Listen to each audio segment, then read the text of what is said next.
when the word came, the devil came immediately. He didn't come to take their grand rights. He didn't come and steal their car. He come after the truth, the word. He take away the word. Because as long as you stand in truth, it cannot hurt you in the truth. Hallelujah. Amen. When the Bible says, he that dwell in the secret place of the Most High shall abide under the shadow of the Almighty. That's what the Bible is saying. When you stay in the scripture, when you stay in the truth, the Bible says, he that keepeth himself, the wicked one cannot touch him. Hallelujah. Amen. So our weapon is the truth. So what the enemy is fighting against, working day and night again, is to suppress the truth in your life. Hallelujah. People, even Abraham, you understand this truth. The Bible says Romans chapter 4, verse 20. Hallelujah. The Bible says Abraham did not stagger. He did not waver at the word, at the truth of God's word. Amen. He will not allow his body continue to take away the truth. Amen.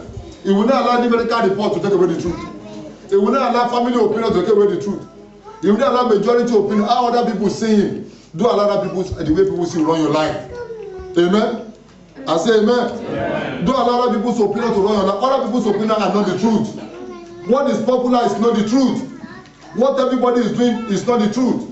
What everybody has said is not the truth. John 17:17, the Bible says the word is the truth. What is the truth? The word. The Bible says the word is the truth. Every other thing is not the truth. It may be a fact, but it's not the truth. It may be a fact that you see sickness in your blood. It may be a fact. It may be a fact that something is wrong with your bones. It may be a fact, but it's not the truth. Hallelujah. Amen. When you see a sickness or a problem that is trying to hang in your body, you have taken tablet, you have taken many things, something is trying to remain. What is that? What is telling you that something is trying to suppress the truth in your life. The truth said by his stripes you are healed. The truth said your body is the temple of the Holy Ghost. Yes. The truth said no weapon formed against you shall prosper. That is the truth. When anything is happening contrary and it's not trying to leave you, it's trying to suppress. It's telling you that the truth is not true. So you have a fight in your hand. And that's what we call the fight of faith.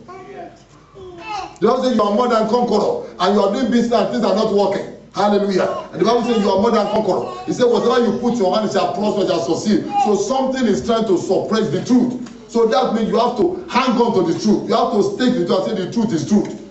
Hallelujah. Amen. The Bible says let all men be a liar. God remain faithful. Yes. God remain faithful to his word. He remain faithful to his promises. Nothing compared to his promise, like we sing in that song. Blessed be the name of the Lord.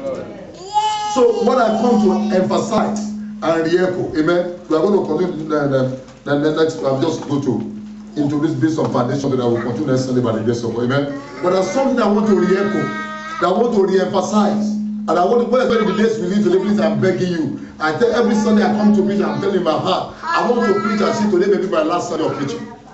So please, I want to preach all of my heart, and I want to get all of your heart. There's something that's needful. We need a counter-attack mindset. Amen. You need to position yourself in such a way that you will not be deceived in life. What God has ordained you to be that you are going to become it. Do you believe that? Yes. Do you believe that? Yes. Say in the name of Jesus. I shall become. What God has ordained me to become. I shall function. The way God expects me to function. I shall have. What God expects me to have. I shall go. Whatever God expects me to go. Hallelujah. That should be your mindset. Blessed be the name of the Lord. Open your Bible now, please, quickly. Ephesians chapter 3. Ephesians chapter 3. I'm talking about counter-attack against suppression of truth. How you can counter-attack it. Counter-attack against every enemy of truth. Suppression of truth. Counter-attack. Ephesians chapter 3.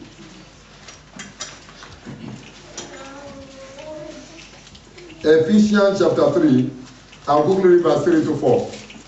If you are there, just give me a good amen. Amen. Are you really there? Yes. Sister Pia, she's not there. She's opening one by one. Say amen. Amen. Praise God. Verse 3 to 4. How that by revelation he made known to me the mystery as I have briefly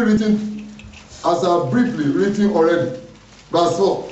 By which when you read, when you read, what's going to happen? You will understand the Bible. Is that what they like? You may understand the scripture. You may understand my knowledge in the midst of. Everybody say my knowledge. My knowledge. Everybody say my knowledge. My knowledge. Please don't ever forget this. Number one thing I want you to know in life, I'm telling you, is how to build your conviction. Conviction. Oh, You have to become somebody who have your own conviction. Amen. You cannot going to live your life on somebody's conviction.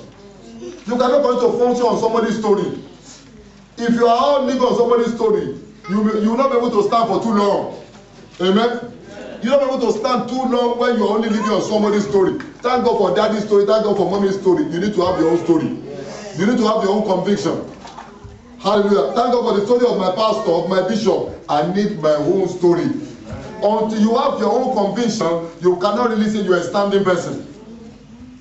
If you are going to win in these days of conflict, trouble everywhere, you must have your own conviction about the God that you serve. Yes. You must have the right conviction about the Bible you believe. Paul did not say, he told them, he said, yes, I received revelation of the word. He said, I'm writing those churches because I want you to know. I want you to look, listen, please get this understanding. Verse 4, let's go to verse 4 again. By which when you read, you may understand my knowledge. Did you see that? He didn't say you may understand the Bible. He said he personalized it. You understand? You may understand. Everybody say my knowledge. My knowledge. God doesn't want this Bible to just be the Bible for Christ. No, it is my knowledge. Everybody say my knowledge. My knowledge. You see, that's how to become a strong Christian. You are coming to a place that where what you think at the Bible, there's no difference. What you say at the scripture, there's no difference. Every step you take is Bible. Every step you are not taking is scripture. It has become my knowledge. You understand? You are not just talking what somebody taught you. It has become your own too.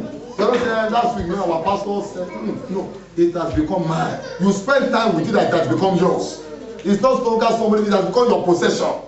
You see, it has become your own conviction. Hallelujah. So when they tell you have 2 weeks to live, you just be laughing because they don't know who you are.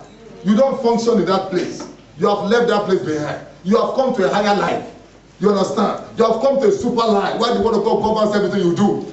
The Bible says you shall live, you shall not die. So that death is not for you. I say it's not for you. Amen. That poverty is not for you. Recession can never be for you. Amen. If you begin to understand what I'm teaching you, God wants you to be thick now, to be very thick. Let the skin of your spirit become very thick, that no light can access you. No defeat can enter. No storm can enter. I say no storm can enter. You must come to a place of conviction. 1 John chapter 1. 1 John chapter 1. Because this thing I have to teach you. Not something you want to just preach and no. Just get excited. We have to teach you. We have to set you now. 1 John chapter 1. 1 John chapter 1 verse 1 to 2. Amen. If you are there, say amen. 1 John. 1 John, if you open the beginning of the Bible, we'll lay hands on you. 1 John is not beginning, it's the end. Praise God. Verse 1. That which was from the beginning. Have you seen it? Yes. Which we have heard. We have what? Heard. We have heard. We have also seen with our we have seen with our eyes. Did you see that? Yes. We have seen with our eyes, which we have looked upon. Everybody say look upon. Look upon. And our hands have handled. In other words, we have put it to practice. Hallelujah. Amen. Concerning the word of life.